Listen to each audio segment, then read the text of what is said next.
Ну а цяпер яшчэ адное жахлівае сведчанне злачынстваў лукашэнкаўскіх карнікаў.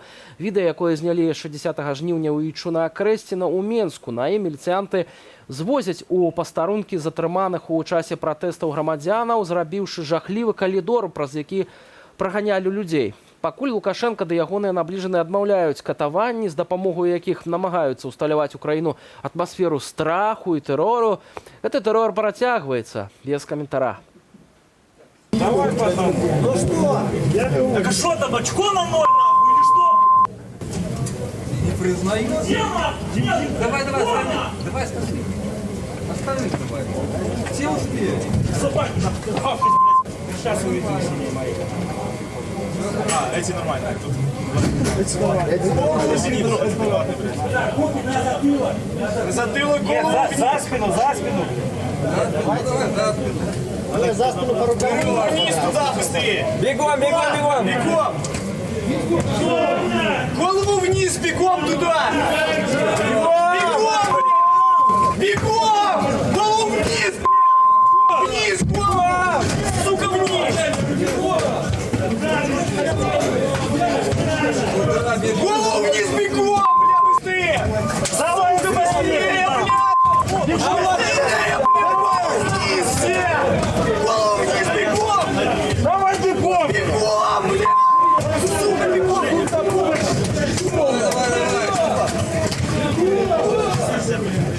Голову вниз, бегом, бля! Сука, бегом!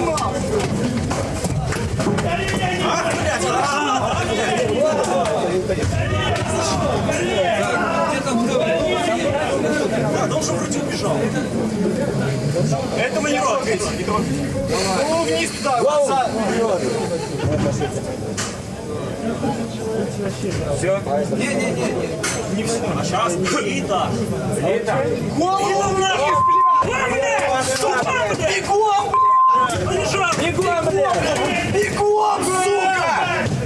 А, блядь,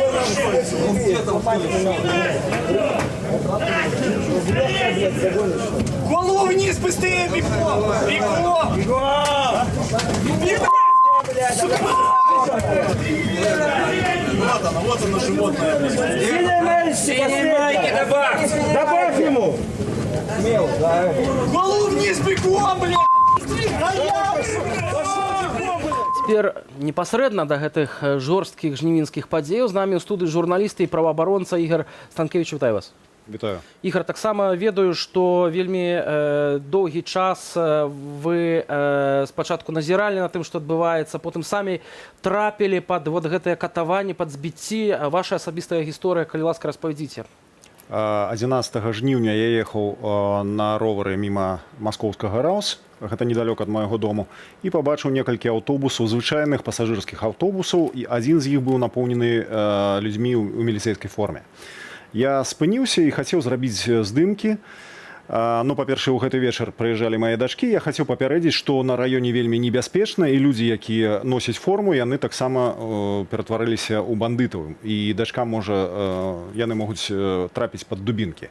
Але я ледзьве зрабіў толькі 2 здымкі, на мяне наляцела 5 чалавек, заламалі рукі, і нягледзячы на тое, што я крычаў, што я не супраціўляюся, яны тварам мяне правезлі па асфальце, а потым завялі ў маскоўскі РАУС, дзе асноўным усе падзеі, якія вакол мяне адбываліся менавіта там. Там я праляжаў на падлозе 10-3 гадзіны, потым я папрасіў адваката, мне сказалі зараз прывядзем, але мяне павялі у... Там вас і збівалі? Там мяне павялі у комнату, у пакой, які быў ператвораны у катавальню. Сядзела 5 чалавек у масках, у чорных цішортках, без апазнавальных знакаў.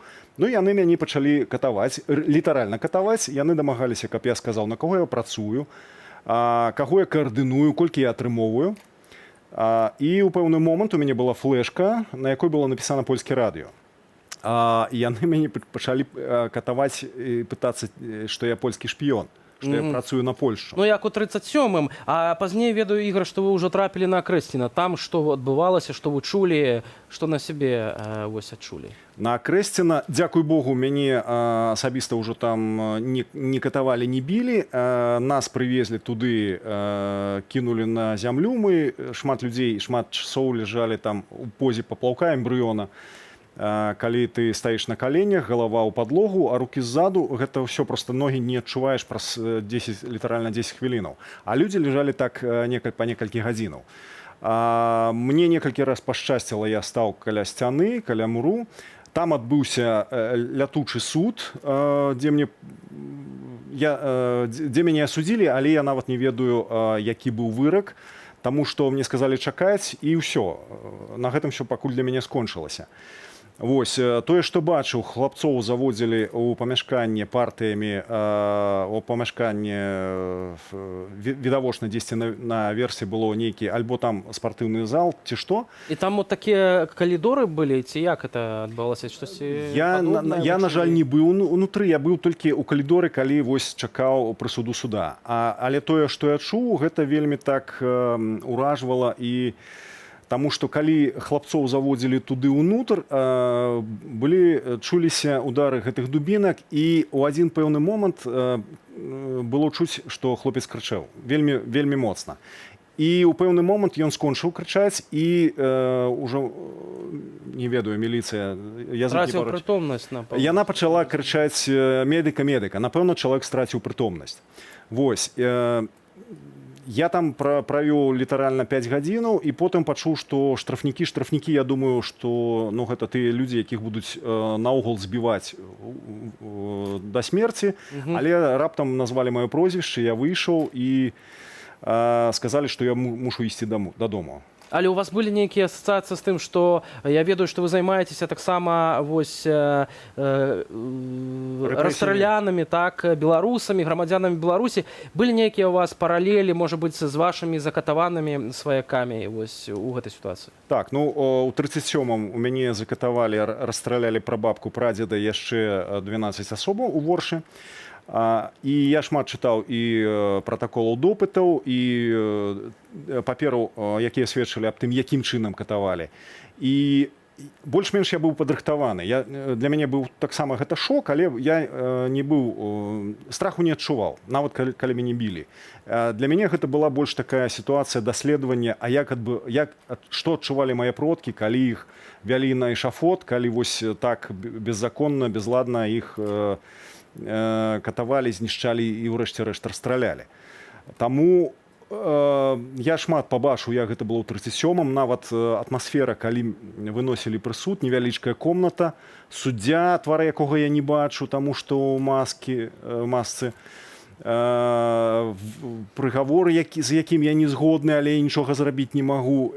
Гэта такая стварала атмасферу. Я пабачыў, як гэта магло адбывацца ў 37-м. Ігор, вы таксама ведаю, што размаўлялі, напэўна, з іншымі вязнямі за Крэсціна. Што яны вам распавядалі, што, можа, вы чулі такога? Я пазнаёміўся з некалькімі вязнямі Крэсціна. Аднаго збівалі 5 дзён. Яшчэ з адным хлопцам я пазнаёміўся, я распавядаю, што я быў на Крэсціна, мяне крыху пабілі, але тое, як білі іншых, я кажу, мяне не білі.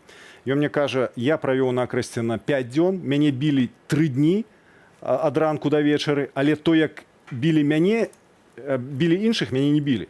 І я быў у шоцы, таму што, што адбывалася? Ён кажа, ламалі рукі, ламалі ногі, праламывалі головы, і гэта насамрэч... Сапраўднае злачынства такія. Гэта злачынцы, гэта не міліцыя, гэта злачынцы. Скажыце, зараз вы вымушаны былі выехаць з Беларусі, наколькі я разумею, калі коратка, хто вам дапамагаў, ці, магчыма, вы ў нейкі момант адчулі, што трэба з'язджаць? Ну, я выязджаў з дачкамі на мерапрыемства, але вось адразу, літаральна, вось адразу па вызваленні.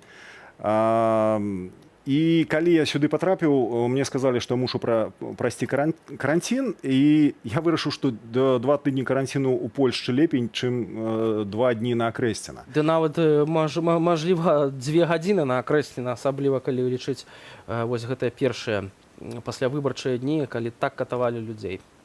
Дзякуй вам вялікі за гэтую размову, дзякуй, што прыйшлі ў нашу студыю. Ігор Станкевіч быў на Крэсціна акурат 12 жніўня, журналіст і праваабаронца быў у нашай студыі.